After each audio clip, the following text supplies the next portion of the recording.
Okay, guys, so what we're going to do today is we're going to talk about solving one-step equations, which should be a review for most of you. But we're going to talk about the basics of how to solve an equation, which we can then use for more complicated and more involved equations.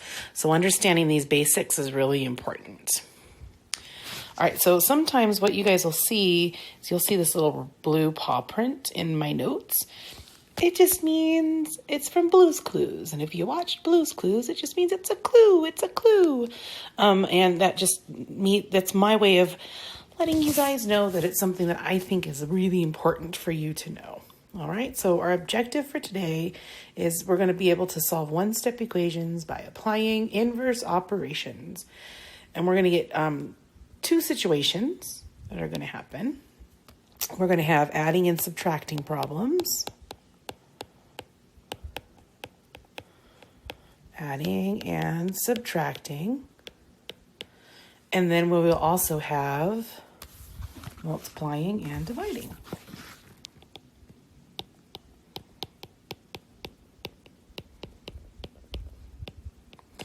Dividing. Okay, so we're going to have those two situations come up. And so if we're doing adding and subtracting, we always have one main goal involved when we're solving equations. And our main goal, and it doesn't matter if it's one step, two steps, lots of steps, it doesn't matter. Our goal is to always isolate the variable. That means get the variable by itself. All right, so the main thing here means that we want a coefficient that equals 1. So that would look like a 1x or a 1y or a 1z or something like that. But we always wanted a coefficient of 1. That's what our goal is, and that's what happens when we isolate the variable. That means the variable is by itself, because let's remember that these 1s as coefficients are invisible. So the main thing that we're going to do here for adding and subtracting is realize that what we want to do is we want to make, when we're adding and subtracting, we want to make 0. And the reason we want to make 0 is because there's something called the additive identity. The additive identity is 0. And that is what's going to help us get the variable by itself. So if we can make 0, then we can solve this equation and get the variable by itself. We can do that by adding or subtracting using inverse operations, or using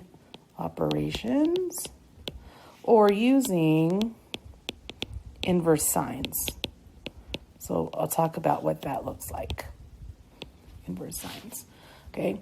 For multiplying and dividing, we're not going to want to make 0 because you're actually multiplying or dividing the variable. So we don't want a 0 in front of it.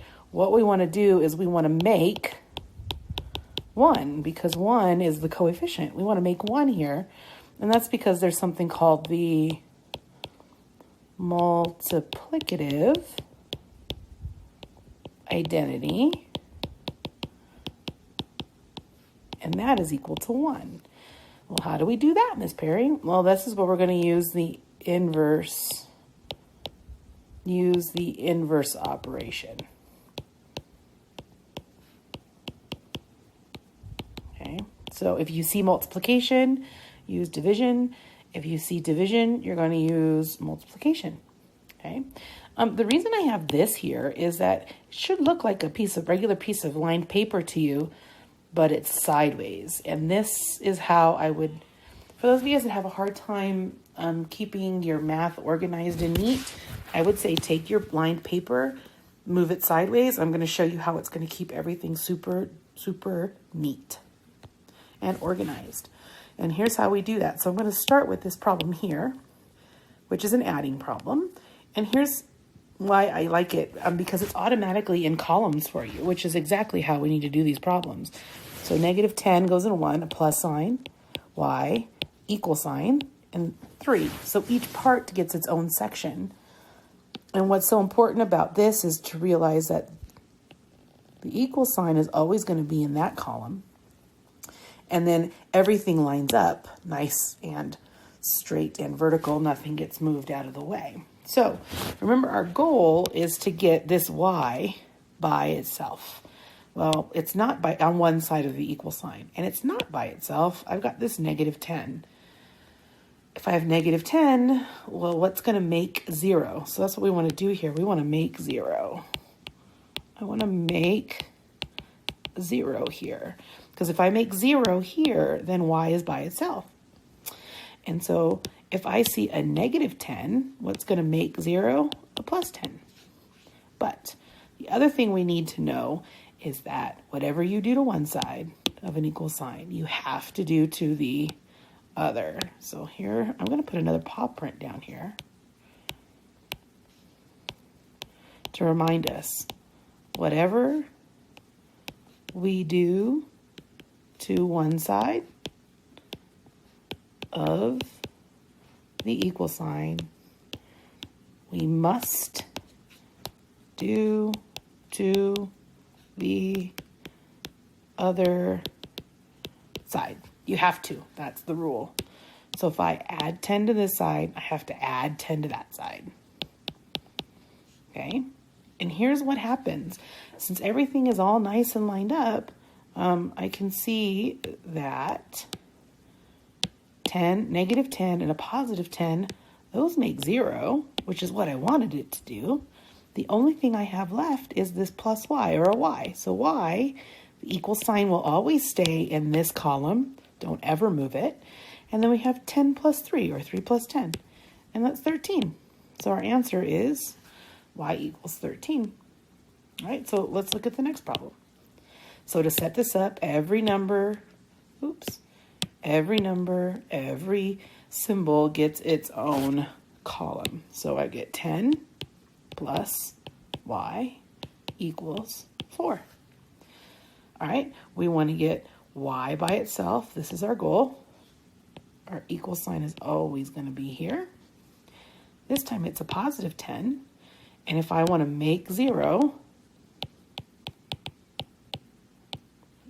I don't want to use a positive 10. I want to use a negative 10. But whatever I do to one side, I have to do to the other. So we're going to negative 10 on that side. These make 0 like I wanted it to. And the only thing I have left is this y equals, and I have to do 4 and a negative 10 and combine those two. And that's just adding those two together, which is negative 6. So that's the answer to that one, y equals negative 6. So this is what you do when it looks like adding. What happens when it's subtraction? Okay, so I have, let me rewrite it in here. I have x minus 1 equals negative 16. Here are my equal signs. Remember, I want to make 0 because I see adding, or I see subtraction. We could use keep, change, but I can also think of this as just a minus 1 or a negative 1. But if you want to do keep, change, you can. So if I have a negative 1, well, how am I going to make 0? I need a positive 1. And whatever I do to this side, I have to do to this side. So plus 1. That makes 0. You don't have to leave the x all the way over there. I can put the x over here. X equals negative 16 plus 1 is negative 15. That's the answer there.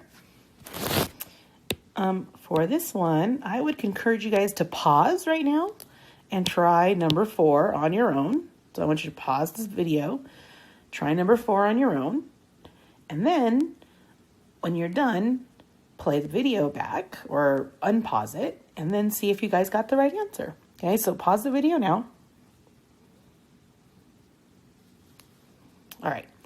So here's how we do this problem. X minus 5 equals 12. Here is my equal sign. This is a negative 5 or a minus 5. So how can I make 0? Because that's what we want to do. How do I make 0? I add 5 to both sides. That makes 0, and x equals 12 plus 5 is 17, is 17. I hope that's what you got. All right, so this is for adding and subtracting. We just did those. Next, we're going to do multiplying and dividing. Okay, so let's look at number 5. I'm going to rewrite it in my columns. So I have 4x equals negative 36. Let me see if I can fit that in better. Negative 36. All right, so what I have here is, this is multiplication. So I'm not going to do a minus 4 because I don't want to make 0 here. Remember, we want to make a 1x. So what we want to do here is make a 1 because it's multiplication. We want to make 1 in this problem. So to make 1 here means I got to keep the x here. And if it's multiply, I want to do the opposite of multiply, which is divide. And this is how we show division now, guys. We show it using a fraction bar. And I'm going to divide by 4 on both sides. 4 divided by 4 makes 1. This is what I wanted. I wanted it to make 1. So now I get x equals negative 36 divided by 4 is negative 9. And that's the answer.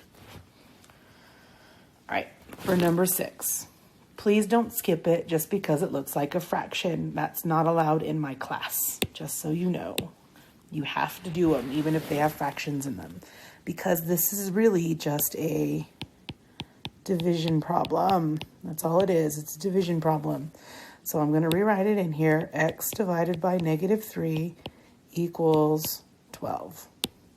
Okay, here's where my equal signs go. All right, so now I want to, remember, if we're doing division, we want to make 1. All right, and if I'm going to make 1, that means if this is division, what we really want to do is, and the way it works over here with the multiplication is I have a 4 on the top and a 4 on the bottom, okay? Over here, I have a negative 3 on the bottom. So what I want is to multiply by a negative 3 on the top. Let's like kind of think of it that way. And what you're doing is you're using the inverse operation. It's divide. The opposite is multiply. I'm going to multiply by negative 3, but whatever I do to one side, I have to do to the other. So I'm going to multiply by negative 3 on this side. Here's what happens. These cancel out, and those make 1. Because you're really, they're doing like a diagonal division, right? And the diagonal division or cross-canceling, those cancel out. And I'm left with just x equals 12 times negative 3 is negative 36. And that's your final answer. Okay, so I want you guys to try the problems. And I think you guys got it. Rewatch if you need to rewatch. Practice some. Pause the video if you need to. Do the problems and see if you get them right. All right, talk to you later.